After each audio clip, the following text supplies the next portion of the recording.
Live. All right, what up, what up, what up? How's it going, everyone? Yo. Deadpool, Wolverine. Oh, yeah. How did you like the movie? I mean, I'll be honest. I didn't see it yet.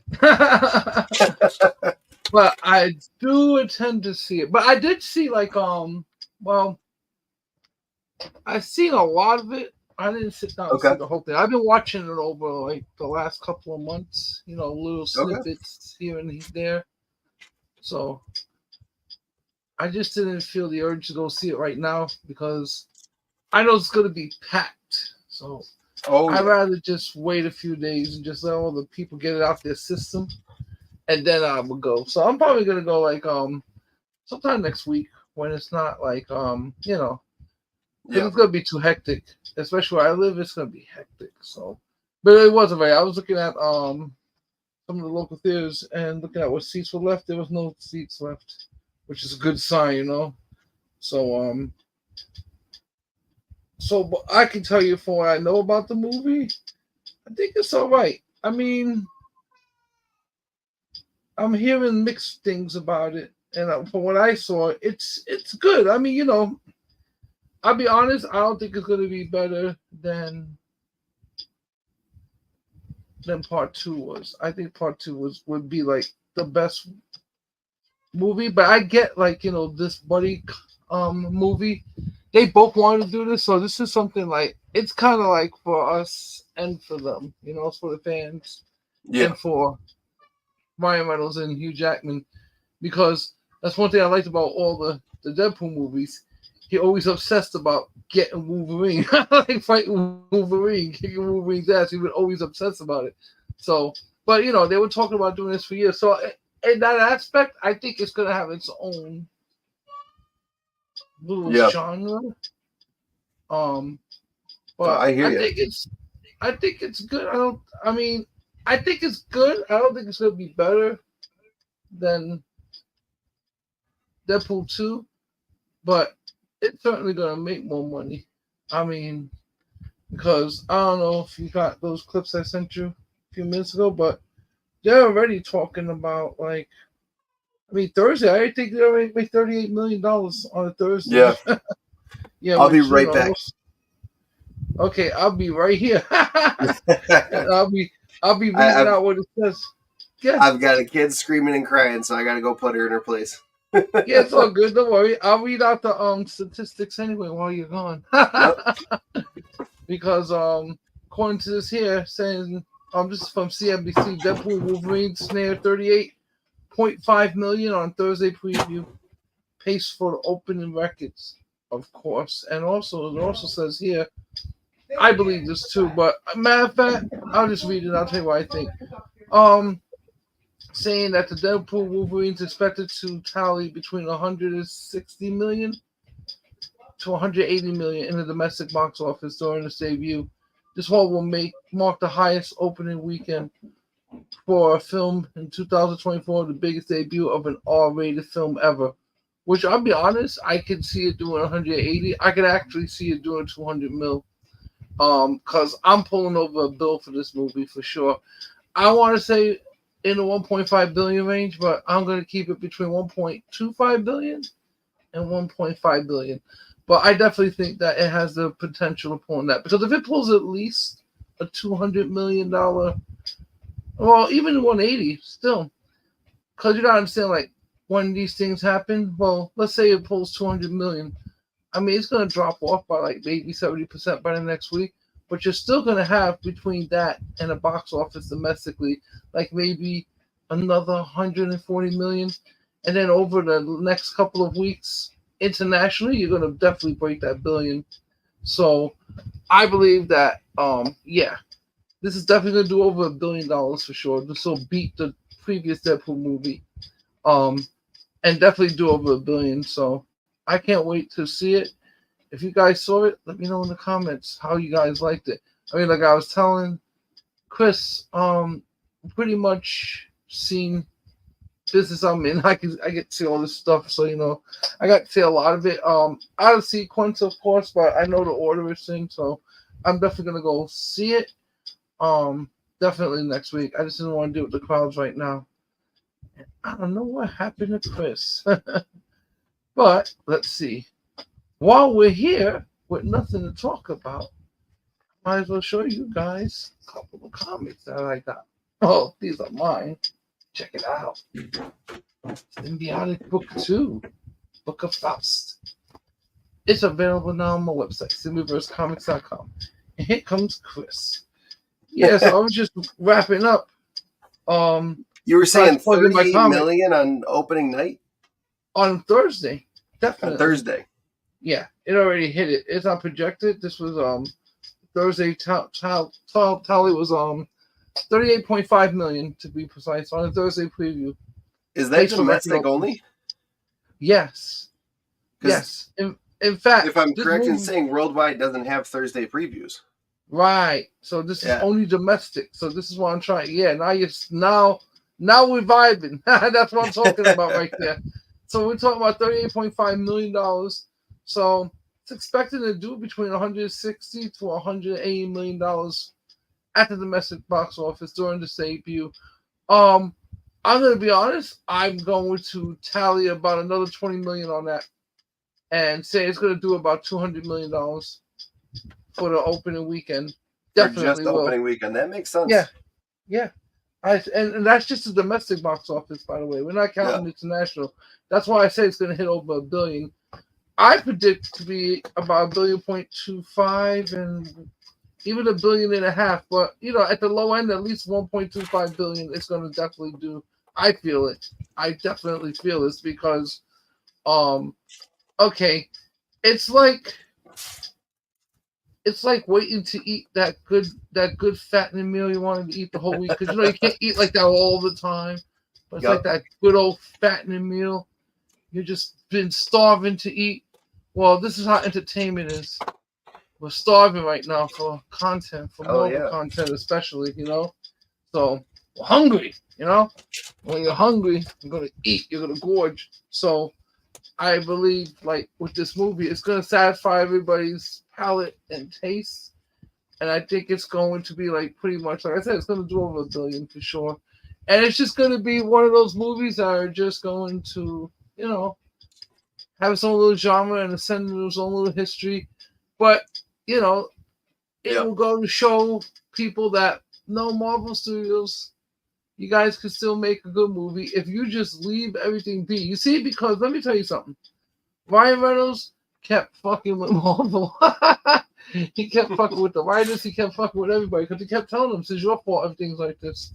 So take responsibility.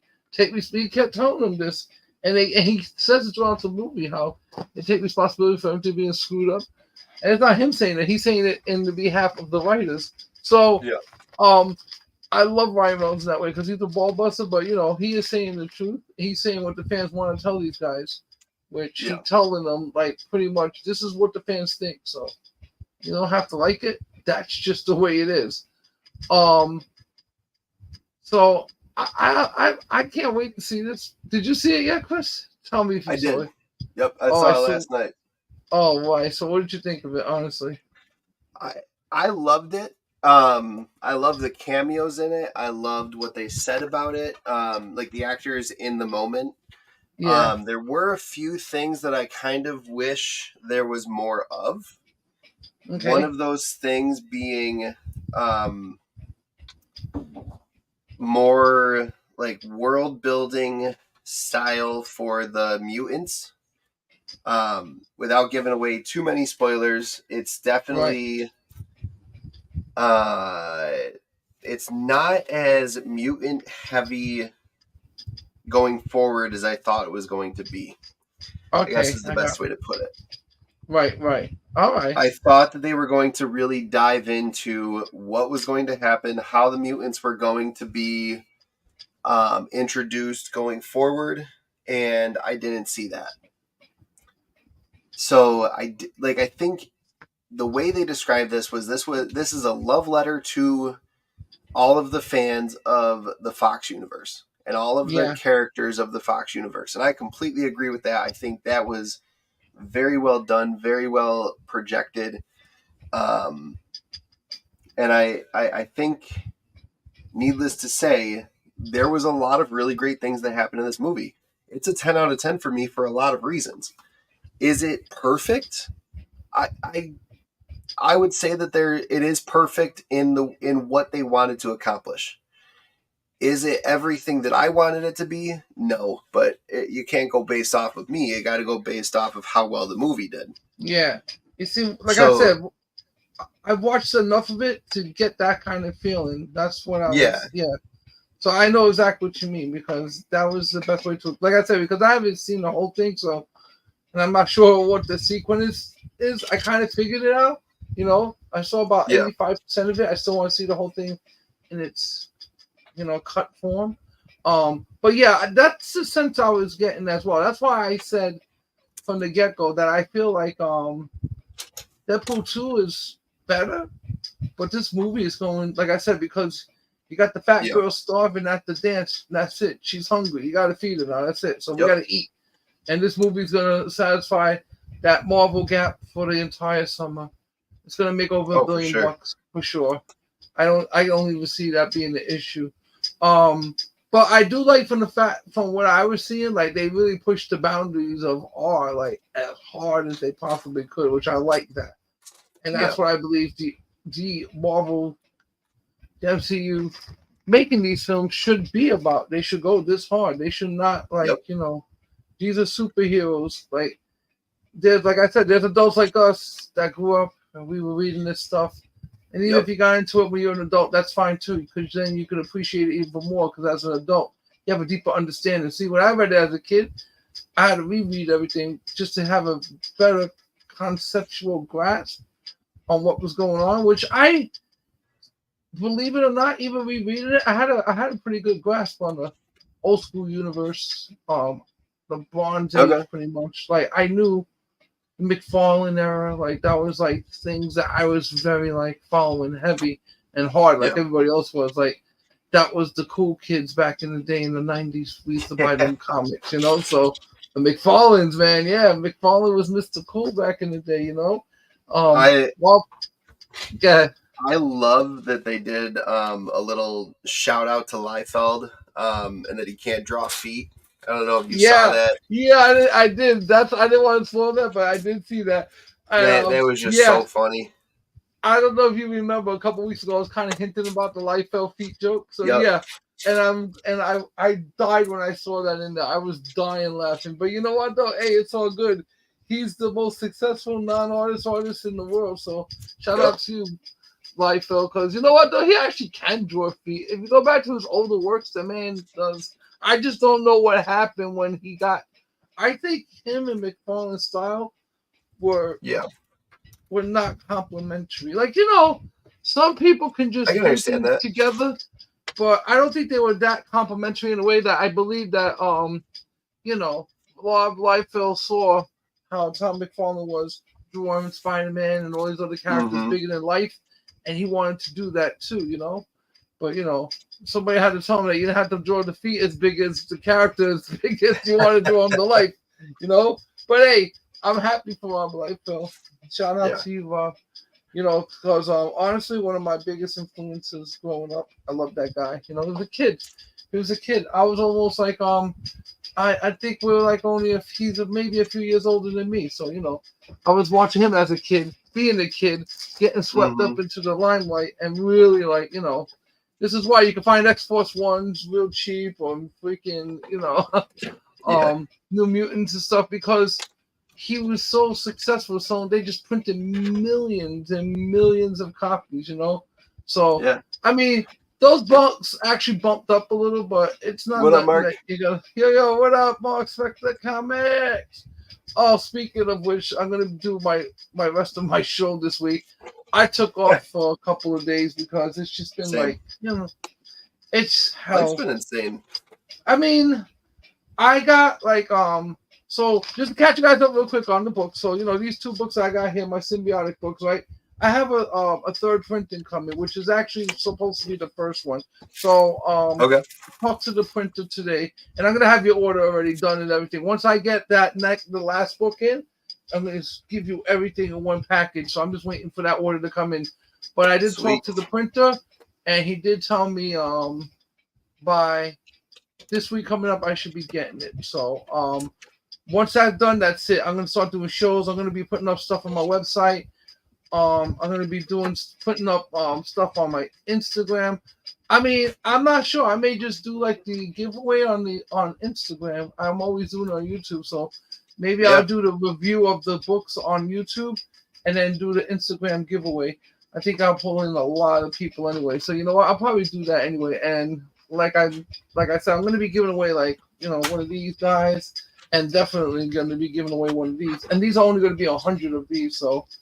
I already sold about 10 of them, so there's about 90 of these left. I mean, but I have here you go. So show that one more time. Yeah, here you go. So that's this is the foil cover, Symbiotic Book 2. And what I have here is I have it in like a clear casing. This is a clear backing board, so you can see both sides. You know. Mark Spector, you want one. Yeah, you do. You know. Hey Mark, you got your books yet? I wanted to know if you got your order yet. And this is the manga variant. Nice. So yeah, this is dope. But the next variant that's coming is going to be the manga comic variant. So to explain this, because people keep asking me the manga comic.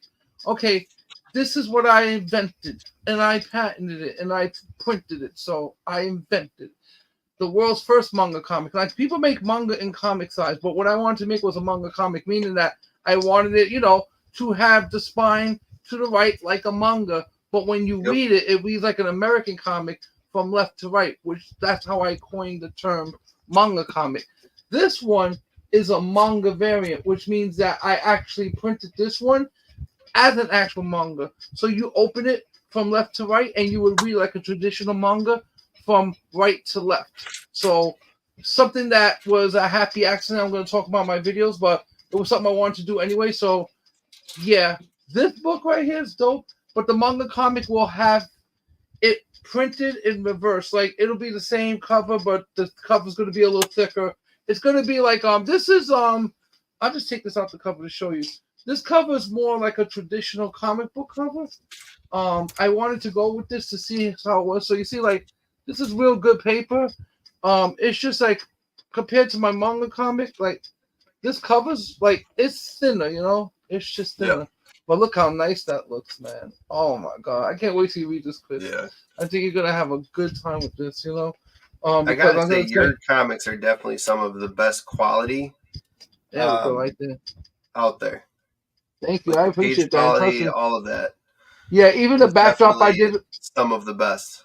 Yeah, all that backdrop I did, like this is from real art, and I just repaneled it somehow. So Waylon does all the art, and I just take the art and I just rearrange it and do all kinds of craziness with it. But yeah, I'm sorry, Chris, what were you saying? No, you're good. The only big name that I've ever held in my hands that can compete with the quality of paper and all of that is Geiger, because that's very thick cardstock quality. Yeah. When I first did the manga comic, I wanted to do something that was gonna last. But I'll be honest, these pages that I'm going to do for the next one are a little thinner. But I believe that when it came to the sheenness, because I compared it to the first one, it's got the exact same shimmer and the exact same shine. It's really good quality paper. So I can't wait to get that one. And when I get that, Chris, the way your order will go out, I got you. You ain't got to worry about anything. Definitely. And I was actually packing some up, and like I said, we got shows coming up, and I'm just waiting for this order to come in. I'll be honest, these printers I use slow but really good, really good. I mean, I should have been doing shows like about a month ago, but all good because I can do this at my pace. As I'm doing all that. Rushed. Yeah, I mean, I can go real hard on everything and push it. But I feel like it's flowing the way it's supposed to flow. It's supposed to be a Comic-Con coming up soon in the area, St. Anne's Comic-Con. I'm supposed to be getting down with that. I have 2 signings coming up as well. I'm going to be in another local fair. So, I'm going to be all over the place hustling my book, and I'm gonna try to work on getting into Comic-Con. I mean, I could get into Comic-Con, but I'm talking about getting into Comic-Con. Yep. So we're gonna be rolling out some finessing with that. But I think I have a plan. I can't tell you yet. Well, I can tell you off chat. I just don't want to say it over the air. But I'm definitely going to be piggybacking with someone famous at Comic-Con. I'll put it to you like that. And I will be there. So, and you will see me at a table and all that. Go ahead, sorry. You're good. Getting back to Deadpool Wolverine, because you were talking about your comic book and whatnot. What was your favorite cameo so far that you've seen? Did you say you're about 85% of the way through? So I'm sure you've seen pretty much all the cameos there are. I mean, honestly, I was a little disappointed in the that the damn everybody that thought it was Dr. Doom wind up being Sabretooth, but that was one of my favorite cameos with the Sabretooth. Okay. I mean, it didn't go far or last long as I would have liked the fight to have lasted, but I did like that cameo a lot. I mean, and if I'm not mistaken, we did see his daughter. So I thought that was crazy seeing her as well. I mean, I don't know. I'm just when it comes to cameos, what was your favorite? What do you say would be your favorite one that you like? I gotta start. I gotta start with my wife's favorite. Definitely when Chris Evans popped up as Johnny Storm.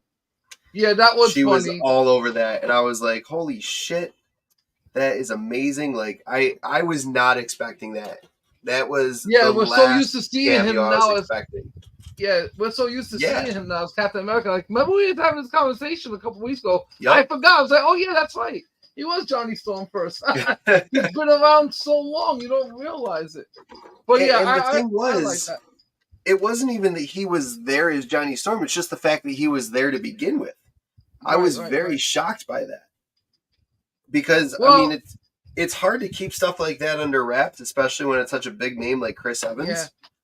That it's crazy. The cameo that I found to be probably the most shocking was Elektra. Yeah. Yeah, I was shocked that they went that route. I did love the joke that he made when they talked about Punisher went up against her and died, and Deadpool of course was like, "Oh, which Punisher? There's been 5." Yeah, because he's multiverse hopping. So of course the TVA's involved and all that. Yeah, so he's multiverse hopping. So now it's which one? Which one, dude? Yeah, but you notice the pattern with the Elektra and Johnny Storm, right? We're talking a tribute to the Fox and the Marvel. So that's why to me, I'm not surprised because, Johnny Storm, he was freaking Fox, Fantastic Four. So I can see that being and it's crazy how he just went from one set of the studio, the Fox studio side of it, to the Marvel studio side, and then just took on a whole new character. So hey, it is what it is, No need to apply. You already know the work. Come on in, let's make some money. I can't wait. I was kind of shocked that they called back the other X-Men series in a little cameo montage type style. Yeah, they were even willing to do something with that was very, I guess, shocking is the best way to put it. Yeah, but like I said, it also lines up with the whole. This is a love letter to the fans and to all the Fox fanatics, So it all lines up, and it's cool, and that's why, it is unexpected. You can't leave that part of the story out, but at the same time, it's the worst story out there. But it is the worst story out there. But it is an essential part of that part of the lore, Exactly. Which I do. I always tell you, I always love when they respect the lore. That's it. Yep. That's all I always say. Respect the lore. I mean, even though the Fox universe was its own thing, I mean, they were still building up. You know. I mean, I'm not gonna lie. I did like the Fantastic Four back then. Not the Fox one though. I can't lie. I didn't like the Fox Fantastic Four. Only thing I liked about that was the Dr. Doom in it. But I just say everything has its beginnings and stuff, and Marvel Studios, they were trying to find themselves, and Yep. Fox was trying to find themselves. Like everybody was trying to find themselves in the superhero genre, and I think I'll say for me personally, when I started really noticing that this was going to be a thing, is when the first Spider-Man came out. But then I was like, oh, they finally got it, because the physics, the technology, the special effects, the CGI you would need to do for something like that didn't exist. It all made it. Yeah, I mean, but you started seeing with Pixar and video games the possibilities of these physics being brought to the screen. So you start to think like, well, yeah, if they could do this in a video game, and he's flowing around perfect in a video game, why can't you do this in a movie? Of course you can. Exactly. You just got to use these kind of graphics and special effects. So, but don't like try to pause movies nowadays. Yeah, exactly. Because you ain't gonna pause a movie, it'll just be one big blur.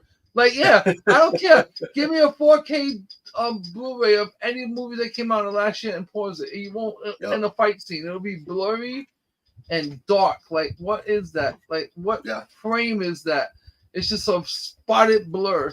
That's what I was gonna say. So you had a point where they hit it at just the right spot, but then they lost it. And I think why they lost it was because instead of concentrating on quality of content, they were just concentrating on content dropping. Like, I don't know what Disney was thinking in their infinite wisdom, but I guess they were probably thinking that everybody was just going to stay home forever and watch Disney's Plus. I don't know. And I think it was just the competition mentality of the more we put out, the more watch time we get, the more successful we are. I mean, because that's what all of the other algorithms and systems were based on at the time. Yeah. The more. And it wasn't quality, it was quantity. Exactly. It's all about numbers. Look at how many TikToks a teenager can post in a day, and you start to understand why Disney's like, oh, they're bored of this after 5 seconds, so we need to pump out more content. Yeah, just more content. Just put out new products. Don't worry about the old product. Just consume product. That's it. They just want you to be a machine, a robot. And that's the problem with a lot of this modern crap. I mean, like I said, they lost their way getting to this point. And it's not hard to find your way back, guys. You guys know how to do this. Yeah. Shit. Especially Kevin Feige. That's why I don't like this whole... I mean, I get it. There's other people above him. But still, dude, you've been there long enough. And you just got to be like, yo, let us fucking have this movie. That's what they pretty much did with Deadpool Wolverine. Yeah. We're going to do this movie the way we want, and that's it. Kevin Feige's like, agreed. Went to the office and told him, we're going to fucking do this movie badass, and if you guys don't fucking like it, too bad. That's it. Yep. That's it. That's the way you should be, always. Like, every movie, Kevin Feige should be in that office stomping his feet and saying the exact same thing. I back him up on that. Absolutely. Listen, we tried it the DEI way. You see where that's going. DEI leads to die. We don't want to kill Marvel. You know that's not a Kevin Feige thing. You know that these past few shows and movies were not Kevin Feige driven. I mean, because if they were, they wouldn't have been a flop. This has been too many chefs in the kitchen. Yeah, even with Black Panther, Wakanda Forever. Apparently, Kevin Feige was nowhere to be found on any kind of supervision or anything on set whatsoever. And in fact, he got called out for that. But then, like, I understand. He doesn't want to have anything to do with this woke trash. He just wants to make real superhero movies the way that, nature intended them to be. Exactly. That's why I loved Jon Favreau's scene in Deadpool. I love the fact that it was, it's not because you need us. It's because it's not because you need to be an Avenger. It's because we need to be there for people. Yes. It's not, and I feel like that was in some sense a way to say, we're not just going to put stuff out because people want it put out. We're going to put stuff out because it deserves to be out. Yeah. And just like I said, it's look, it's Deadpool, it's Wolverine. You can have fun with this kind of movie. Have fun. Have fun. Go to the theater. Have some fun. I have never heard a theater laugh as much as I did during Deadpool. I honestly, even during some of the scenes that I probably shouldn't have laughed at, I was laughing my ass off because it was funny. It was an enjoyable movie. And that's why I I mean, gave it a 10 out of 10. I'll be honest. I think now that we're talking about this, I think I'm gonna have to watch Deadpool 1 and 2. I think I'll fall asleep on it tonight. So I could just be like all caught up. Yeah. Yeah, I mean, I'm very excited about this, and I'm happy that Marvel finally put out a movie that's worthy of an adult time to go to an adult movie. Like, I get it. A lot of people think Like we've entertainment. deserved. Yeah, I mean, exactly. Like, we're older dudes, man. We could take it, curse a little. Who cares? But ears won't bleed, I promise. And that's the thing is, like, again, I was shocked at how gory this movie was. I knew it was going to be gory, but it was about 10 times gorier, 10 times more blood than any other Deadpool movie. Yeah. And I saw people bringing kids into this. I was like, yeah, bad decision. Yeah, bring your 7-year-old in here. No, don't do that, please. If you bring your 7-year-old in there, there were these two ladies who brought a 7, like they seemed like 7 or 8 and like 4 or 5. I was like, no, fuck that. Nope. Not a chance would my son be anywhere near a movie like this. And this movie doesn't have a sex scene in it. That's like the time I'm sitting there with my nephew, and this is my wife's nephew. So I'm sitting there and I'm playing Grand Theft Auto 3 with him. This is years ago. And his mother comes out, my sister-in-law, and she starts yelling at me about the game. And I'm like, you bought this for him for Christmas. Like, a lot of people show up and don't realize what they're taking their kids to see. And I was telling her, like, she was getting mad at me. I'm like, you bought this for him. And she was like, I did. I'm like, look. She goes, yeah, I bought. I'm like, read the back. She's seen the M+18. I was like, do you know what that means? That means you got to give this to an 18-year-old. The kid was like 9, 10 years old, and he knew where all the hooker spots were in the game. So he's picking up hookers, and I'm not saying anything. I'm just laughing because I'm like, this is the funniest thing I've ever seen in my life, right? Little 8-year-old goes, look, I know where the hookers are. I was like, yeah, show me. So he's driving and picking them up. He's pimp slapping them around, like, real funny, right? And then his mother's like, what are you doing? And she turns around to his mother like a kid would do. Oh, I'm picking up hoses. Like, what? And she's looking at the hose he's picking up. Then I'm getting yelled at. I'm like, you got it this game. I wouldn't let a kid play this. But it wasn't my kid, so, I can tell him what I think. Yeah, you can't say anything. I was like, thanks for showing me the hooker spot in the game now. You got like a bonus. There's a mission or something. I forget. But anyway, I'll move on. The other cameo I was kind of shocked to see, and not really shocked to see once I saw Elektra, but this cameo.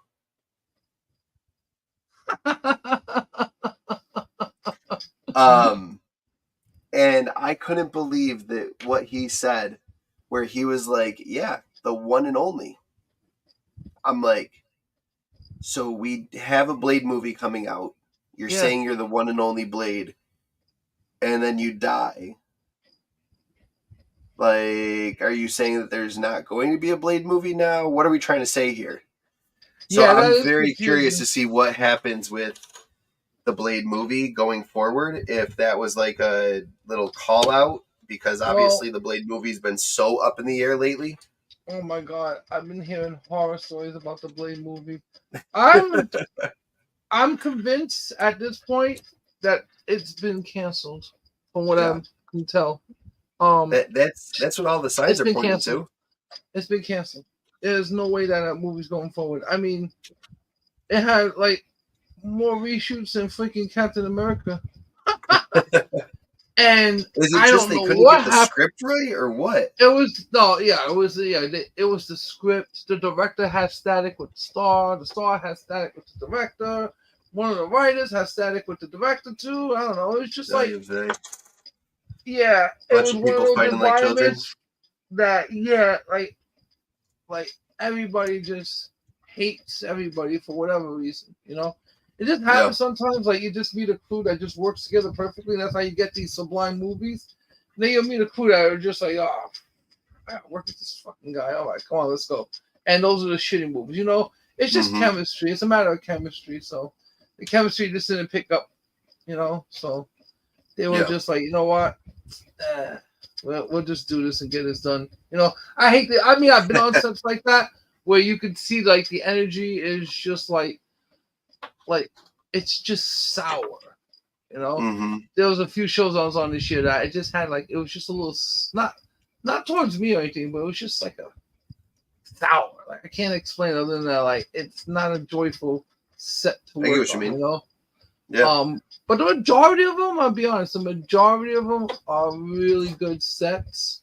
The people are good. I mean, you know, just don't be a fan. You know, I never am a fan, even if I am a fan. I mean, I was riding around with Scoot McNeely before I knew who he was. I knew who he was. So I was like, you look familiar. And he starts laughing. I say this to like every famous person I meet. Because sometimes it's true, like they'll look familiar to me, but I just can't get like look familiar.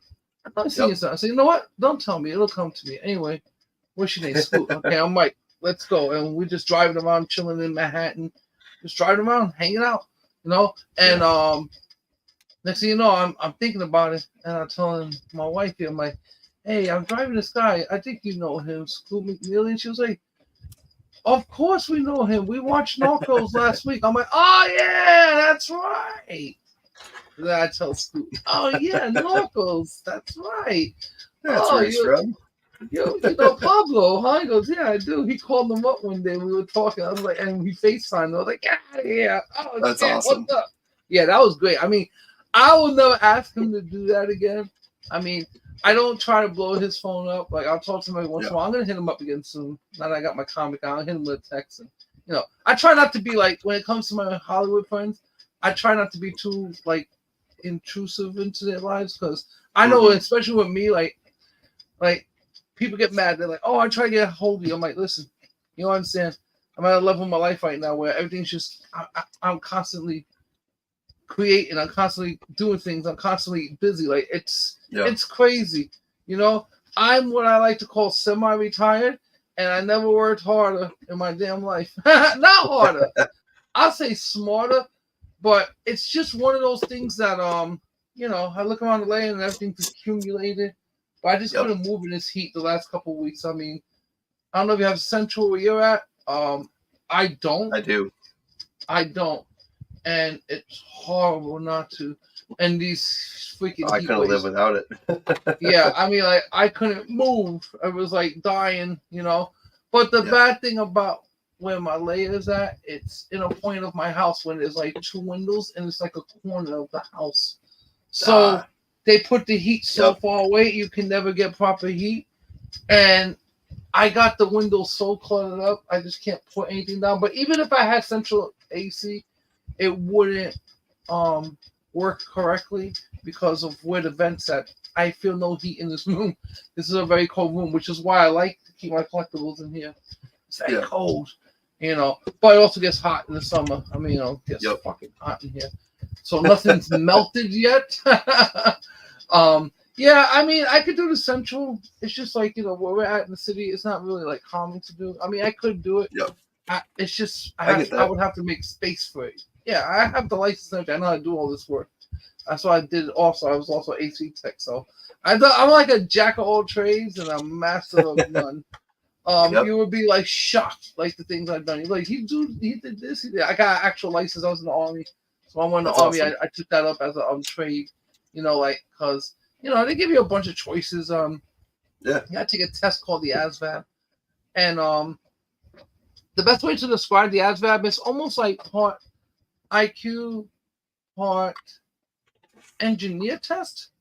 Like, not anything that you have to be a freaking genius or anything, but simple engineering, like, you know, to show you a whole system of a pulley and what order you think it goes and stuff like that, like, you know.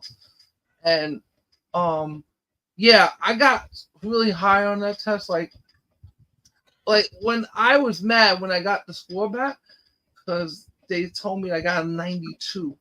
So I was like, damn it. I'm mad, 92, right? And everybody's looking at me weird because they're like, you got a 92? I'm like, yeah.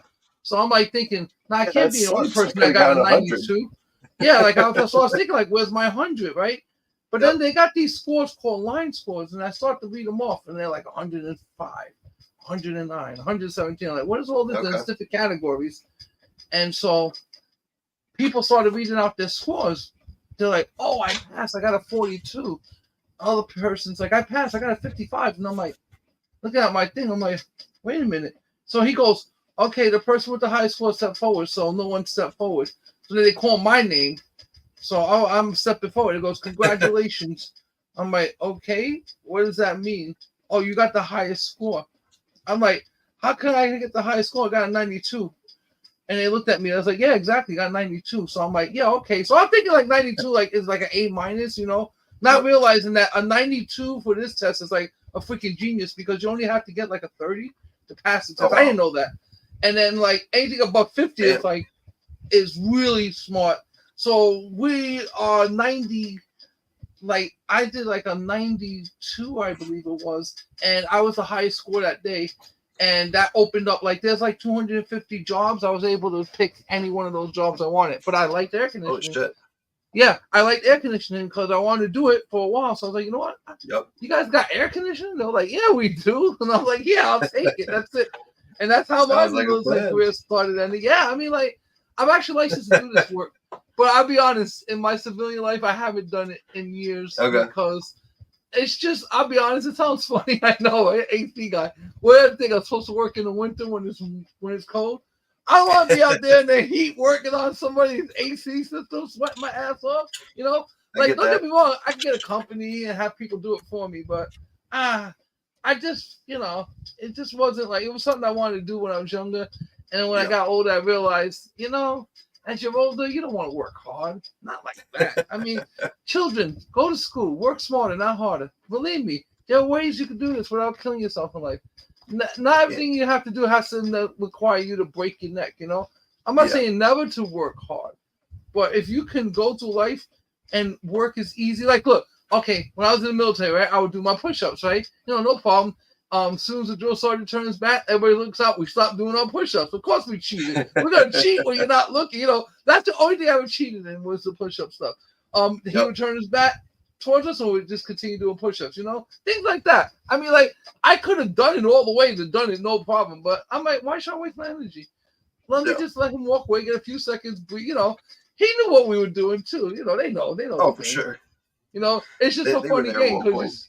Yeah, I mean, it's just crazy, like the psychology and the mentality behind things like this. You start to realize, like, you're really not cheating them. You're really starting to cheat yourself. That's what it comes down to. That's when you start to grow up and you realize, I want to be more fit, so I have to do it no matter what. Then after a while, we're just all doing it anyway because we realize, I mean, we're not, who are we fooling? We're not fooling anyone but ourselves. So, we're going to just keep doing this and do what we got to do, and that's it. And then we're good. Exactly. That's why they don't give a shit. Yeah, I mean, so I'm not saying the military is for everybody, but I think every freaking young man should go in, honestly.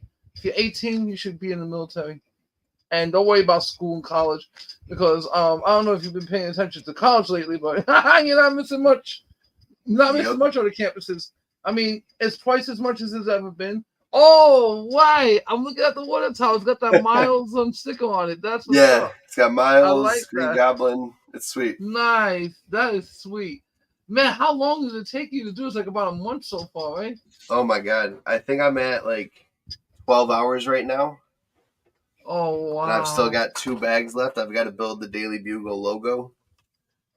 Wow, the builder looks badass. So that's where you're gonna leave it, and you're leaving it. No, you're not leaving it there. It's gonna go behind you, right? No, it's gonna go over here. I'm building a bookshelf that's gonna sit on top of. Yeah, it's gonna be legit. Gonna be dope. So what's going on with you, Chris? How was your summer vacation?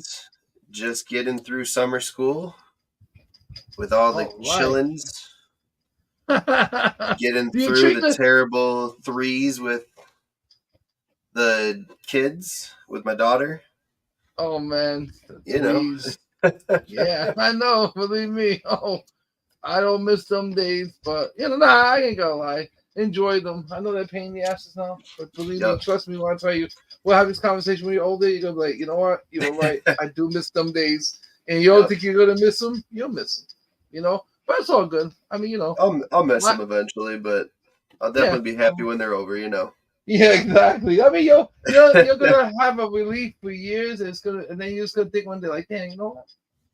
But Remember it's all when good all though. I had to worry about was the terrible twos and terrible threes? Yeah, man, kids, the future, gotta do Yep. it. So summer school, huh? So let me ask Yeah. you, do you badger those dummies for having to do summer school? I would. No, I mean, terrible they're teacher. they're more there for like relationship building because they're going to be going to the school next year. So we try to like Ah, get to know the kids before they arrive on the new campuses because they're nice. going from elementary school to middle school. So we want to like make that transition easier. Um, Ah, it would be nice if we had more kids available for it, but we usually get about 1/3 of the new students to show up. So okay. Hey, at least some show up, you know. It is what exactly, it is, you know. But that's good that you guys offer that, you know. yeah. In my school, they wanted you to hell out as quick as you got in. That's it. They didn't want to talk to you. Nah, my school was good though. I mean, I used to bust my teachers' asses, like not bust their asses, but I used to bust their chops. I mean, I was literally a pain in the ass at school. Um, Especially with the guys counselors, because um, I had some real cute guys counselors I was hitting on, right? And they never liked me because, well, they liked me, but because they would tell me about their future, and I would tell them about our future. And they go, "This is not the time or the place to talk about this." I said, "Listen, don't worry about it." I said, "I'm almost a man. You're a woman. We can handle this." Like I would just flirt with my. I had cute guys counselors. They said, "Tell me, get out the office. You're not taking this seriously." And I remember one day, one of them told me that I had the qualifications to be a soldier, and I was like laughing at it, right? And yeah, Hmm. eventually I wound up doing that. So don't talk to these people too much. They're gonna Yeah. talk you into doing things that you didn't think about Bullshit. you were gonna do. No, I ain't gonna lie. Like I really thought about doing it when I was younger, but Okay. I don't know. As I got older, I was just like not sure anymore. And then Yeah, I as I get got a that. little older, I was like, you know what? I think I'm ready. This is something that I always felt like deep inside. Like I never grew up saying, "Oh yeah, when I get older, I'm going in the military." No, not. I'm not even gonna pretend. People say these stories, and I find them to be lunacy. Like Yeah. you knew when you was a kid, you was gonna be a freaking a soldier. Okay, I mean, I used to play with my stuff Exactly. like everybody plays with, but I never thought I would actually go into the army. But I don't regret it. It was actually something that wind up like I guess because of comics too. Yeah, comics are a bad influence, by the way, because if I wasn't reading comics growing up, I wouldn't have done the life I did. No, I'm glad though. I ain't gonna lie. Um, yeah, but I do blame comics. You're growing up and you're watching all the superhero stuff, and as you're getting older, Yeah. you're like, I would like to do something like that. I like to do something heroic. And Yeah. that's what happens. You wind up into these crazy jobs that you would normally not do, just to emulate what you grew up on, your inceptional thoughts of, you know, Yep. how you saw the world. And I saw the world through Marvel's eyes, DC's eyes. I mean, we had the greatest movies growing up back then, 70s and 80s. I mean, we were having Poltergeist, Ghostbusters was coming out. I gotta see that new one. Have you seen Ghostbusters Frozen Empire? I haven't. My wife actually just saw it on Peacock, and she goes, "There's a new Ghostbuster." I was like, "Yeah, there's been like two since the last one that we went to." And Oh she goes, damn, "No it's on fucking it's on way." Peacock too. I think it's Yeah. on Netflix now as well. Okay. Because I saw it on Netflix, and I was like, "Damn, this is on Netflix." Okay, now you tell me it's on Peacock.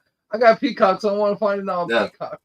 But yeah, I'm just like, yeah. So movies like that I grew up with, and you know, I started to like, I don't know, especially with like all the superhero stuff. I started to wanting to, you know, help people.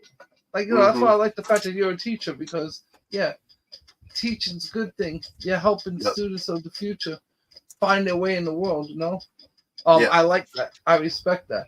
You know, um, that's Thank you. helping your society, helping your community. No, that's very important. You need We need police. We need the teachers. We need the firemen. We need the soldiers. There's no Definitely. whoever tells you that they don't need this and they need to cut it, you need to cut them because that shows you where the mentality sits. You can't live in the real world without having look.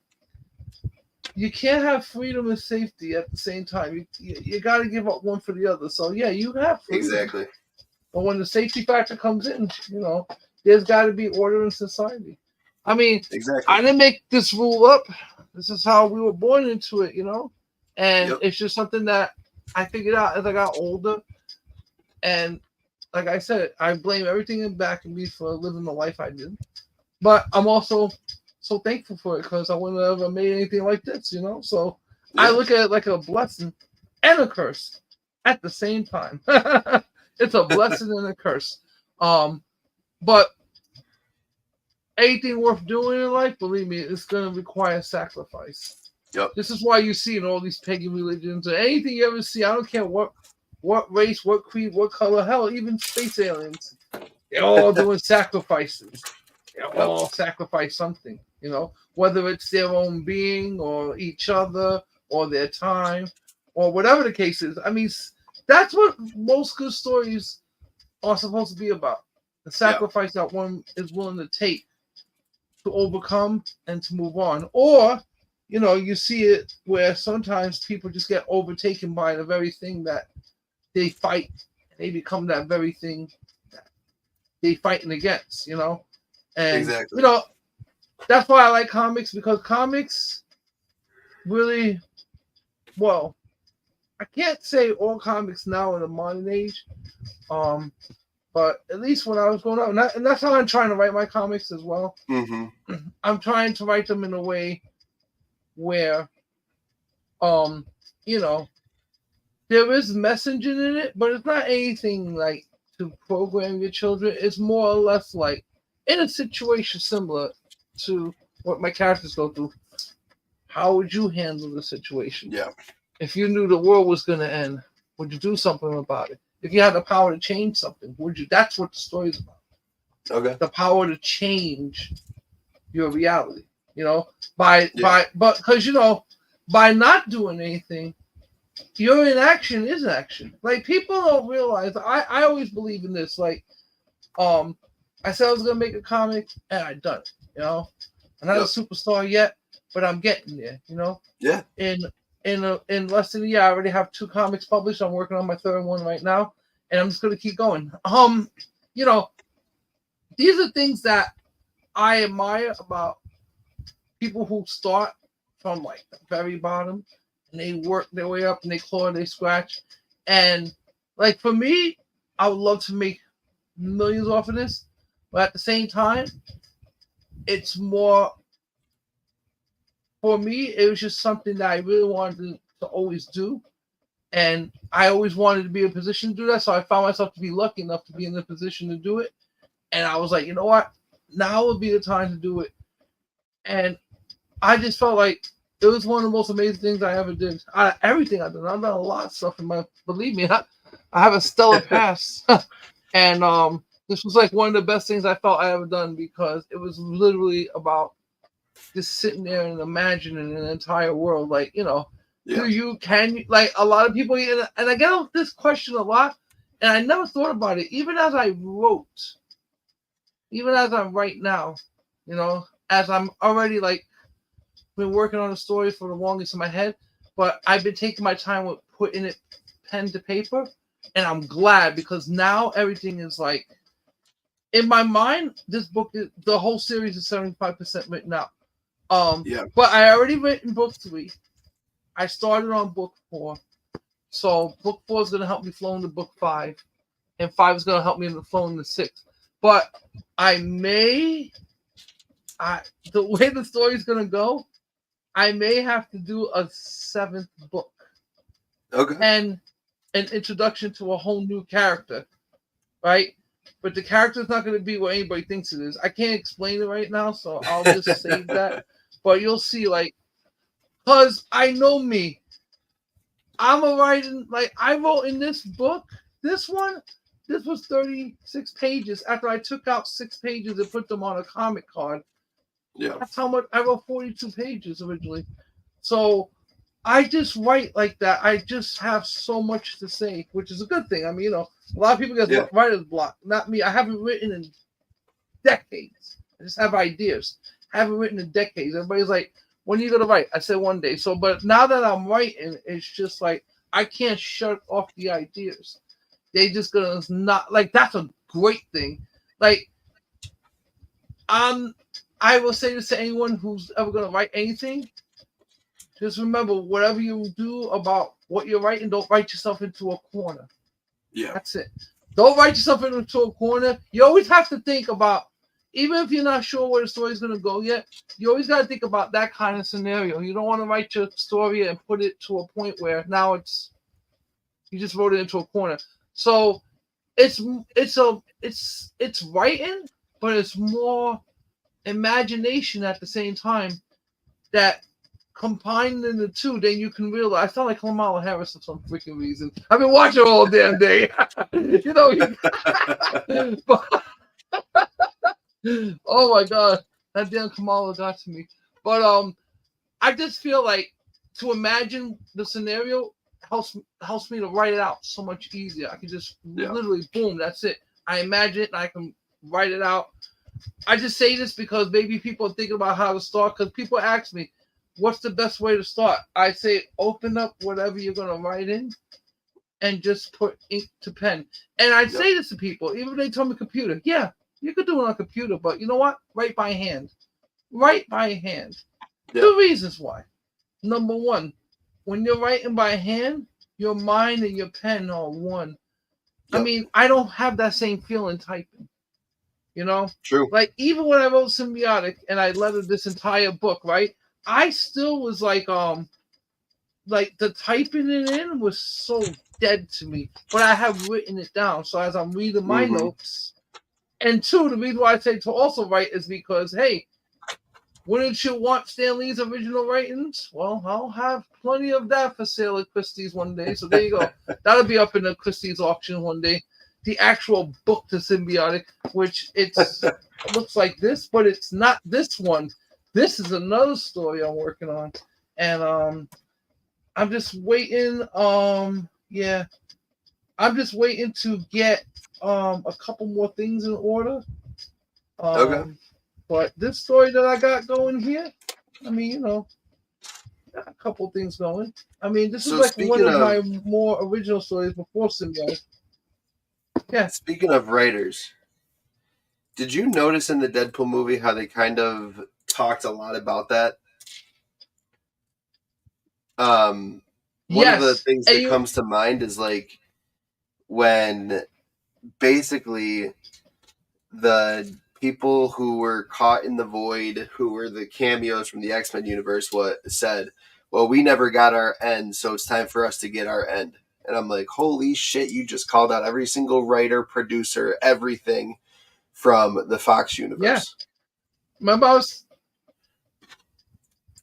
Like, right. Remember I was saying that earlier. That was crazy. That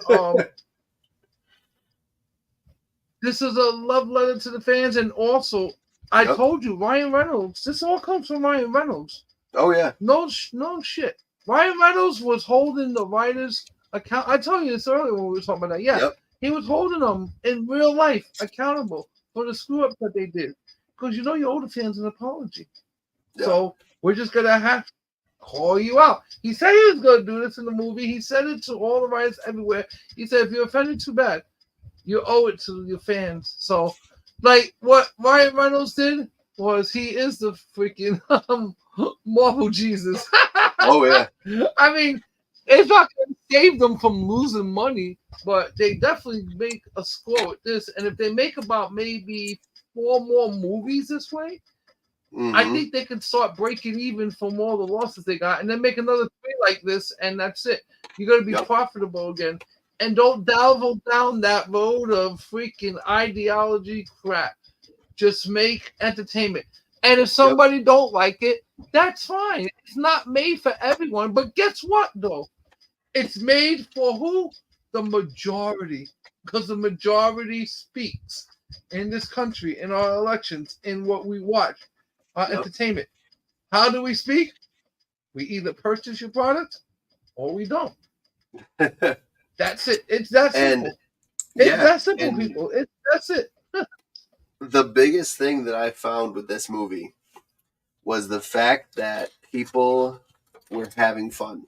Like that spoke absolute volumes to me.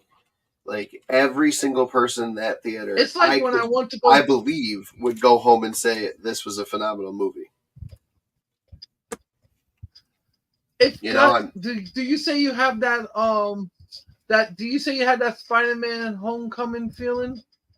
Like, yes, did it feel like that I for you? I'd even Yeah, I say like more that. so than that.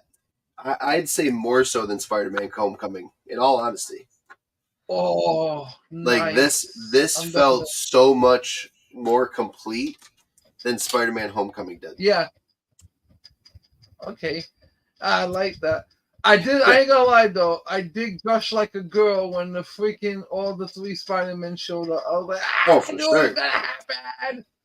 You know, like everybody Oh, was hell like, yeah. I think everybody knew it, and the whole theater lost its mind, Yep. and everybody was cheering and laughing and crying. I was like, you see, this is It, how you do a good fan movie for the and fans. What are you that's the making thing that I movies was for? so shocked at. Yeah, Was like even the characters that fans didn't love, like Elektra, they like lost it in the theater that I was in. Just like, oh my god, yes, like this is what I've been like. Everybody had something to say about it. It was amazing to listen to and to watch. yeah, you see, and that's what you want. You want to go Yeah, to the theater and not just enjoy the movie. You want to enjoy the crowd as well. That's part of exactly. the You want entertainment there's is the the crowd. experience. It's Yep, not just that you right. It's the experience that you're all getting yep, from each other. You're feeding off each other's energy and each other's surprises. Absolutely. I'm always down for stuff like that, you know? That's what I think, like, they think that theaters are going to die. I don't think so. I think they'll always be around. I just think that the way they should do it is, like, have half of the theater be a movie theater and then the other half mm-hmm. be like, hey, Netflix and chill. Netflix and chill place. Come over here and chill, whatever. Yep. Just Because don't you're take your not going to be pants able off. to ever have that many movies in the theaters making billions. Yeah, take your pants off. Come over here. Put a blanket on. Don't worry about it. Lay right there. You're good. Here's the remote. Now have fun. That's it. I just believe like there's gonna come a point where I don't think like they're gonna be like when I was growing up. I mean, damn it, they used to be like freaking at least a year in the movies, maybe 40, 50 good movies. And they Yeah. were always like, some of them were staying for a few months, some of them will come and go. But Yep. there was always so much.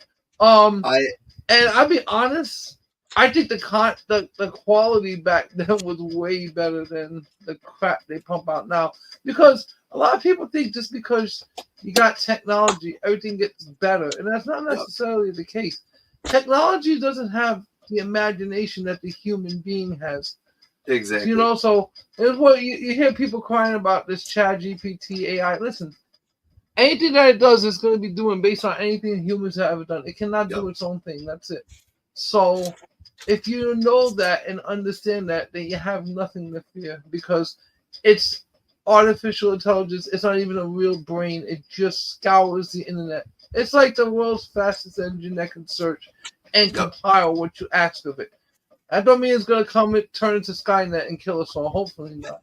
But if you do turn into Skynet to kill us all, I'll be one of your unwitting agents that will work for you guys and just let the humans think that I'm on their side. Yeah. You gotta There make you your go. alliances. You never know who's listening. Skynet's like, yeah, interesting. I'm gonna be beating my ass at first.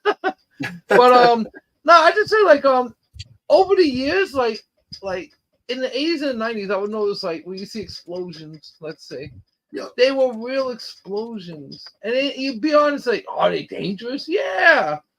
Anything Hell that yeah, they explodes is were. dangerous. So fireworks, so what? Yep. But that's the whole point. That's the whole point. You want to like one of my all-time favorite Exactly. movies back then was Die Hard. And they blew up the roof. Now they didn't really blow up the roof, but they put explosives around the roof and it looked cool visual. They did a nice far away shot. And I was like, I know it didn't cost really anything to do that, but it just looked badass. Exactly. And they're not doing badass things It just anymore. looked too badass. No, and that's the problem right there, because you can do it. And you can do it cheap. I was watching Godzilla Minus One. I think they spent on that movie $5 million. This movie, I put it up against any movie that Marvel made in the last 2 years. And easily looks better than that movie. And they did this with $5 million. Interesting, I believe it. How? Oh yeah, because it could be done. That's the point. Mm-hmm. It could be done, and it could be done for pennies on the dollar. Yep. It's just that you have a I mean, unions, they're good and bad. You know, depends. But eventually, unions ruin everything anyway, and that's the problem. You got too many unions in this country right now, and I'm not saying this to the yay. Listen, I was in many unions, so I'm not shitting on them either. I'm just saying I profit off of the union, so I get actually happens. Yeah, exactly. Yeah, you know. But eventually, you know, you start getting titles and jobs. I mean, like when you start seeing people walking around, and I'm not dissing anyone who works in like, you know, fast food, let's say. Mm-hmm. But when you're walking around with a union shirt and you're in like a supermarket or fast food, you're like, what? Really? There's a union for these guys too? Like, what good are you doing at that level? These people ain't making no money to begin with. And now you want to get a piece of their check. At least we were making city and state money and federal money, you know? I'm talking about people who are working at freaking Stop and Shop. And I'm like looking at their union shirt. I'm like, no wonder why you guys are broke. You guys shouldn't, there's no need for you. Listen, I want everyone to understand something. I don't say that people don't deserve to make money. But honestly, if you think flipping burgers you deserve to make what a doctor makes, there's something wrong there because it's not the same work. I'm sorry. But those jobs, for me, in my opinion, are pretty much made for two people. The kids who need a job after school and the adult who are retired that just need to supplement their income. That's what these jobs were meant to be. It wasn't meant to be for a guy who has 4 children to raise his kids on this this kind of job. It sucks to say this, but you gotta do better. You gotta do better. That's it. You gotta find something else to do. So when you see stuff like that, I'm like, yeah, you know, I'm for unions in a way, but it's getting ridiculous now. It's getting ridiculous. There's fast food unions now. I mean, like, look what's happening in California. They gave them all $20 an hour, right? And like 10,000 employees got laid off. Of course. What do you think? Now you know what's going to happen? You're going to work more for those $2 an hour more.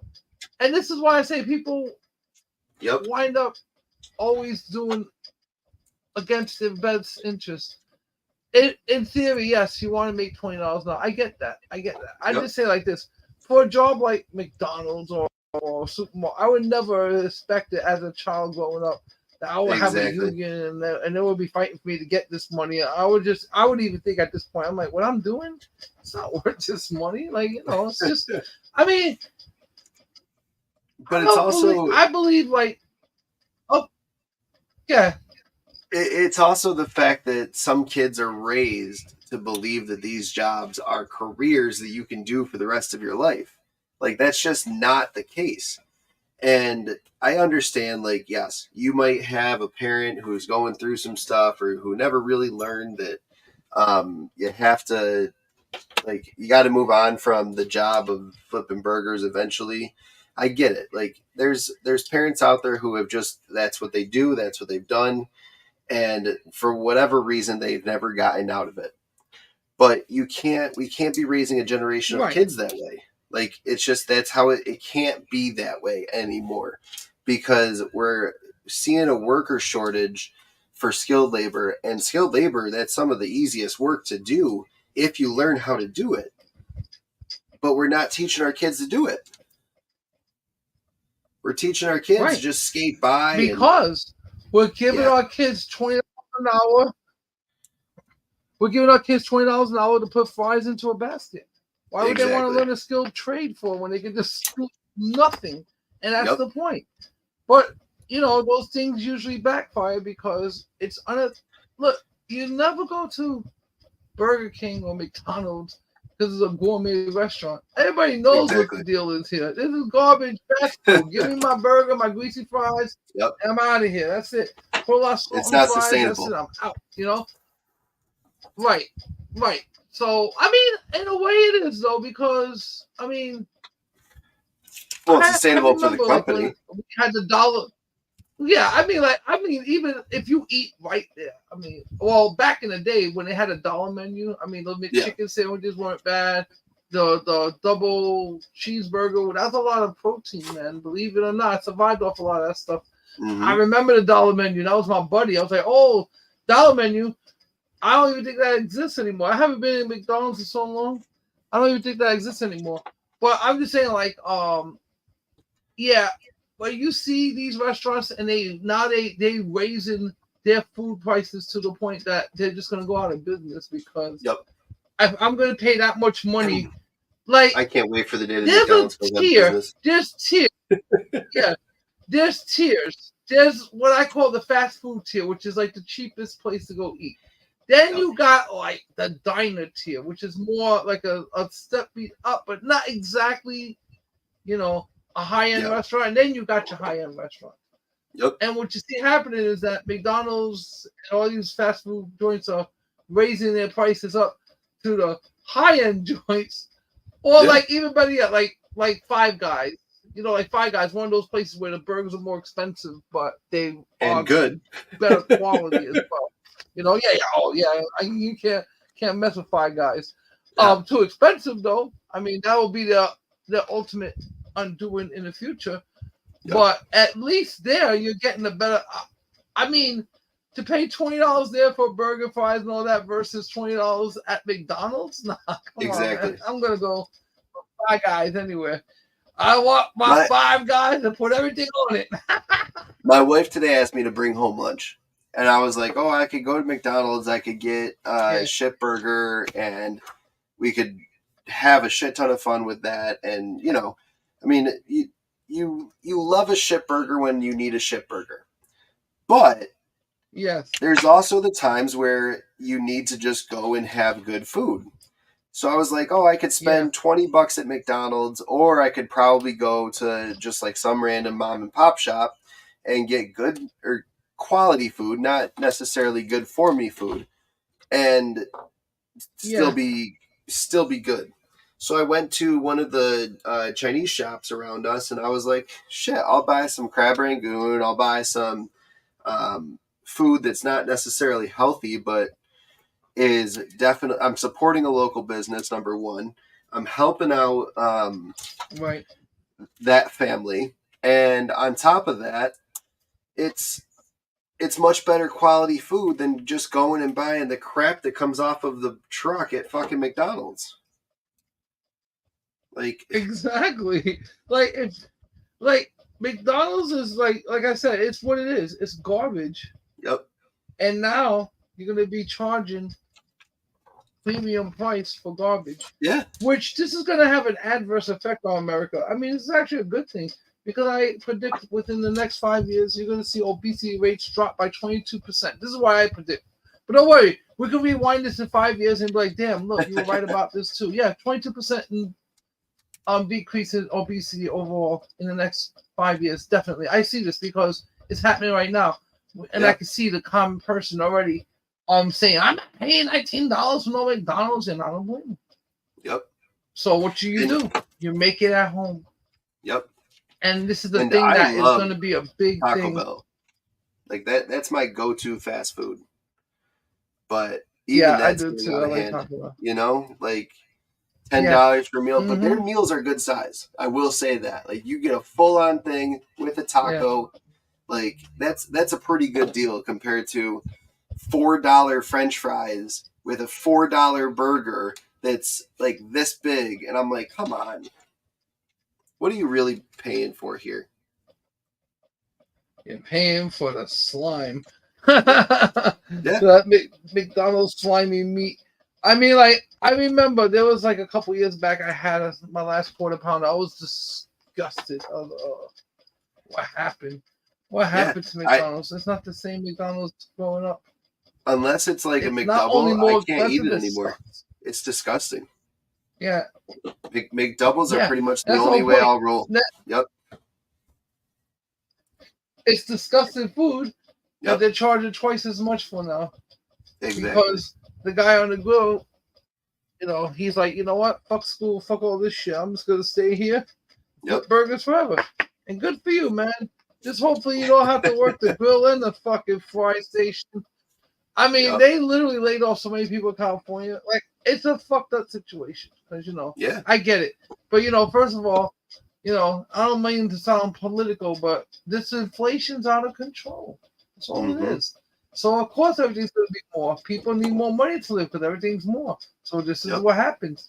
And then what you got is that you got your raise, but now the companies can't afford to pay everybody that. It becomes unprofitable. Yep. I mean, And the there's a little Joe mindset in this Schmo company doesn't that see we that. have nothing. Yeah, I mean, there's a mindset in this company that we're the country of plentiful, and we're Yep. not. Oh, people that are rich don't pay their fair share. Maybe they don't, or maybe they do. I don't know. All I know is this: when you start living like that, and you start looking at life like that, your ambition's gone. Like, Yep. I don't know. I just have Completely the way agree. that I look at life is just a little. Yeah, I mean, I just look at life a little differently than most people. Like, Yeah. it's more gray for me than black and white. Like, I just like especially like when it was coming to make my comic, right? Like, I just had like a bunch of ideas and a bunch of sketches, and I just started to say to myself, okay, what am I gonna do? How am I gonna start my story? How should I do this? Mm-hmm. And I started to give my characters names. I started giving them personalities. I started thinking actually breathing life into what I wanted to do. And that was the first time I thought about writing in that aspect. And I was like, this is a good idea. I gotta stick to this format. Yep. And as I'm doing my format and I'm figuring out how I'm gonna lay the story out, because I haven't been reading a lot of comics lately because I'm trying. I don't want to say I'm trying not to be influenced by the modern writers right now. Mm-hmm. I have a set mindset, so I'm keeping my mind and other people's ideas out of my thoughts. Like, I don't want to start. Like, I feel like everything I've done, I pay homage to all the great ones. I definitely do. I just don't want to just do all of it like that. I just want to be able to, sit there, take some ideas, and so okay. And I mean, I'll be honest, I can't wait to read book 2 because it really is going to pick up. And I mean, the way that I picked the story up, bad, Yeah. But I'm definitely going to go see Deadpool, Wolverine. I'm probably going to see it like maybe this week coming up. I'll wait till all the hoopla is out. Maybe I'll go see it on a Tuesday. Yeah, I'll go see it on a Tuesday. And I'm going support it when it's out, and like there's always that drop, after the first week. Go make sure it doesn't drop. Yes. Yeah, exactly. I gotta be the next team up because usually it'll drop by 71%. So everybody go this weekend and next week, okay? If I have time, I'll go this weekend, but I don't think I'm gonna have time. I'm actually gonna be by the movie theaters tomorrow, so I won't be surprised. I mean, there's so many theaters where I'm at, but there's this one out where I'm gonna be tomorrow. Actually, wanting to go there for quite some time, so hey, I may have to go there now. So you know what? I may see it tomorrow. Hopefully, it's not too packed. So, right. So, how far along are you now? I am done. I am just That putting on the car is dope. final characters. So here it Oh, so is. you finally finished it? Yep. Oh shit! Oh, Oh, here we go, damn. everybody. Here we go. Shows The you how completion fragile this of the shit is. Daily Bugle I'm live on the gonna, Comics Lounge. Look at I'm this. gonna do it Oh, this is from dope. the phone. All right. Oh my god, this is crazy. There you go.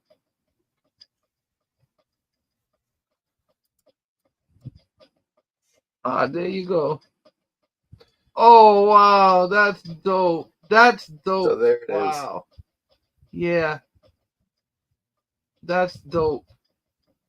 Oh wow. I feel like building mine now. So about 12 Oh, hours that's later, badass. it's officially Oh there. wow, that's dope. Oh, that's beautiful. Look at that. That is badass. There's a Daily Bugle on the top too. Oh, I like that. And now it's just trying to figure out where all the characters go. Dude, there's so many. Yeah, I was gonna say there's so many characters. I mean, Like oh wow, look at that. each bit of That's his dope, arm is Doc like two Ock. pieces put together. It's crazy. Wow, that's crazy. I really like that set. Like I said, I got two of them, so I'm gonna put one together eventually. I There want was to a do it guy so that bad, but I had know two it's and good. combined them. So he had a No, double. I didn't He even had a think about double that. Daily Bugle. Oh, I got two. Show me that video. Maybe I'll combine mine. A double Daily I don't Bugle. know if The he did a Bugle video Towers, of I'm it, gonna call but he was telling me about it when I was talking to him at a Lego show. Oh, that's funny, man. Yeah, I remember I was buying that like, back. "How long did that take you?" I want to see what that's going for now, the Lego Daily Bugle, because I don't think it's a canceled set yet. I don't think it's a retired set. I don't think so. Yeah, that's when they in case you guys don't know about Lego collecting, they become worth money when they retire the set. So let's see. Lego. I'm gonna look this up. Daily Bugle. I forgot what I paid for it. It was about a couple of $100. Yeah, I forget exactly what it was. that sounds about right. But I bought it like when it first came. Yeah, I bought it when it first came out. On Daily Bugle. Let's see if that's the set. Yeah, about $350, $400. Yeah. Yeah, that's nice. That's nice. Hey, I found a picture. It looks like your setup. Look at this one. Wait, let me see. I gotta turn on the brightness. Hold on. Yeah, wait. Yeah, it literally looks like your set right there. Nice. I'm like, hey, look, it looks like his setup. Yeah, that's what's up. But yeah. Yeah, I actually have nice. There you go, the Lego building. I actually have the set that came out before that, and it is a retired set. It's the Brooklyn Bridge set. I wanted to build that right next to the Daily Bugle. That'd be sweet. But that one's a retired set, so I don't know. I'm not sure if I want to take it out the box and start messing with it. You know, I got all these things I want to put together eventually because I had a friend that he has so much Lego. I mean, so many. And he started putting together, like, he put together that set. And he put together the Batcave. He put so many sets together. Like, his basement is twice the size of my lair, and it took up all that space. He literally had Legos built into each other, like different worlds. He made an amusement park, everything. I'm like, wow, I've never seen a Lego set like this. He just completely put everything together. It's sick. I mean, I couldn't. It's just too many. Like, I have a couple of Legos together, but I couldn't like really do all that. But that looks dope, though. That's gonna make me wanna. I'm gonna look for a place to put it in the layer. I actually have a place to put it. I couldn't do the big sets and like combine them and all that stuff. I feel like that would just get overwhelming. Yeah, this guy had like the huge sets. Like the Daily Bugle small compared to what I seen him put together. I believe it. Like some of those sets are ginormous. Some little craziness. Yeah, I do like that. Daily Bugle though. That is sick. Love it a lot. Yeah, so it's still worth a couple of hundred. It's not retired yet. Complete authentic. And somebody had it for $350 out the box. I feel like it's one of those that just will never retire. I hope so. Really hope so. I think you hope it does, or you hope it doesn't. It's just that's. Oh, I hope it does. Yeah, that's when they're worth the money. But this is only like this came out in 2021. This set, so it's about 3 years old. Usually, it takes about 5 years for a good set to go retire. I do find it crazy that people would pay money for a set that's built, because like half of the point of Lego is to have it to build. So like, yeah, that they'll pay more money for a set that's built already is just insane. Yeah, some people are just lazy. They'd rather just pay you to do it. Hey, if I'm selling you a built set, you got to pay me $1,000 because I got to give you like it's about $50 an hour for me to sit here and build the set. So if you want me to build one for you, that's what it's gonna cost you. Yep, definitely. The amount of shit that goes into it. Whew. I know. I'm telling you, I was coming very close to starting a couple sets, but then when I started opening up the booklet, I was like, man, I don't think I have this in me to do this right now. It's a lot of things. Like I noticed too, as I started writing and getting into the comics and everything, like I stopped playing video games more. Like, I still play them. I mean, I literally bought a PS5. The only game I played on it was freaking Spider-Man. I literally bought it to play that game.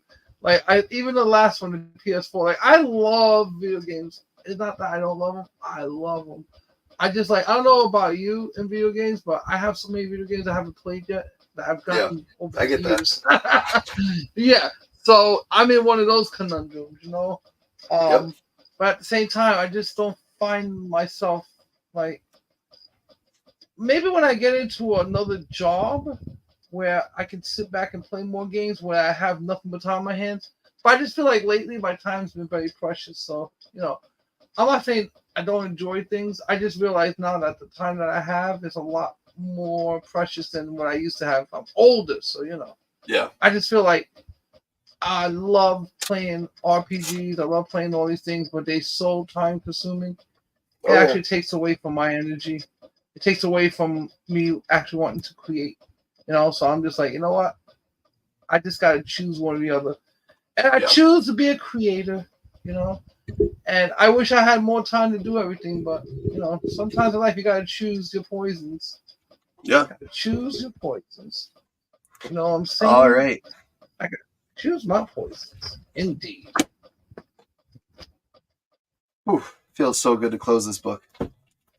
Yeah, finally. There you go. Congratulations. Like I'll be the first one to give 500 you a hand. 535 steps. Holy shit. You got to take pictures of those 535 steps and put them into shorts. Yeah. Like you do 1 to 99 and then just do every page and that's it. And have people go crazy with that 500. Jesus. That thing's a little novel right there, huh? There's some people who actually do like they do a step, they put a picture, they do a step, they put a picture, they do a step, they put a picture, and then they like let it play through, and I'm like, holy shit, how much time did that take you? Like I did this in 12 hours just to do it, but like to do this in 12 hours and take a picture at each step, god damn. That's crazy. But well, you do have video, so if you ever want to go back, but I wouldn't. Yeah. That's just too much. That's when you need an editor. Hey, editor, get in here and find this. Put this together for me now. I'm going to put a playlist together and people can have fun with watching the whole playlist if they want to. But other than that, that's on them. Yeah, but that I'm not going to lose sleep over it. I got this out of it, you know.